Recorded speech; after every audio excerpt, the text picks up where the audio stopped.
Sonra ijodiyat musobaqasining natijasi qanday bo'ldi? Kimlar natijaga erishdi? Mukofotlar naqlashdimi? Vanxonlar natijaga erishamdi yoki haqiqiy qon tarini so'ndirganlar natijaga erishamdi? Hozir mush naq maydonda So'ra shirkatining mas'uli tazim shu mashinani naq maydonda naqlashtirib bermoqchi. Bir raqam mashina shunami? Shu So'ra ijodiyat musobaqasiga boshlab hozir qadar 3 bosqich o'tdik. 3 bosqich jarayonida 5dan film ishlab qatnashdi. Film ishlagan chaqda Abdumitjon poyezdni yasab nurg'a adam ko'rdi bunichi. Bu yer nerede hozir? Aqsu Avat Tamto'raq yeza Yengmal kent. Do'stlar, hozir biz Aqsu Avat naya Tamto'raq yezsa. Yengmal kent tushunami? Yengmal kentdan yana o'sha to'rdoshlar da'vat qilgan. Vanxonga berdi degan. Shunaqa siz vanxonmi yoki biz tinmay qolgan? Ya men Vanxon emas. Shu odatdagi yezdin kelib chiqqan adam. Qancha finsiringiz bordi? 2800 bin so'm botdi. Qancha yurak tushdi? 45 ming.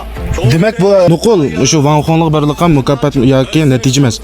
Bu o'ziniki ijodchilik bilan samimiy holatda shu natijaga erishgandan keyin hozir mush naq maydonda mukofotni, ya'ni mashinani naqlashtirib turibmiz. Abdumitjon oldida bu poyezdni yasab ijodiyat musobaqasidan shu bilet tashlashga erishib, hal qilg'uch musobaqa 3-turi kirib, bu bug'doydan ayirish mashinasi yana bizning shu burun dehqonlar ishlatilgan dan ayirish mashinasi. Hozir bu yo'qmi yaqinda bu?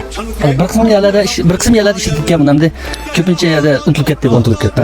Demak, endi buni nurg'un texnikalik yerlar ekan, biz endi tafsil ko'rsatmay qoldik. Buni qilish orqali endi zo'pin ishlab biz aslida degan 30 ming yurakni hissani 30 ming yurak erishsa, mashin beramiz degan tartibimiz bo'yicha Abdumitjon bu bug'doydan ayirish mashinasini yasab, film ishlab taqdi 45 ming yurakka erishdi. Yani bizning tartibimizdan chiqdi, yani 30 ming yurakni olqidi. Shu biz mana mashinani Abdumitjonning uyigacha naqlashtirib keldik. Mashinaning rasmiyati mana Abdumitjon. Rahmat.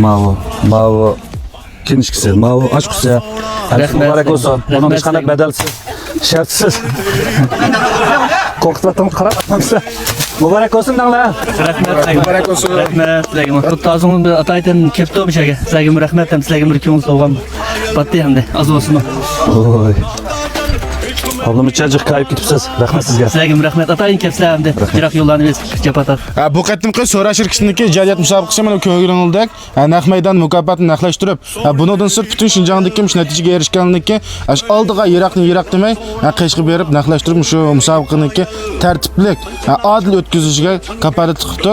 Mishada So'ra shirkatining mas'uli Toshkamga ko'pdan ko'p rahmat aytamiz. Rahmat aka. Sizlarga rahmat. Abdumitjonga rahmat. Shu musobaqamizga bizga ishinib, ya'ni shirkatga ishinib, ama shirkatga agashsak biz mush degan va'dalar turdi bizga ishinib kelganiga Abdumitjonga rahmat aytamiz.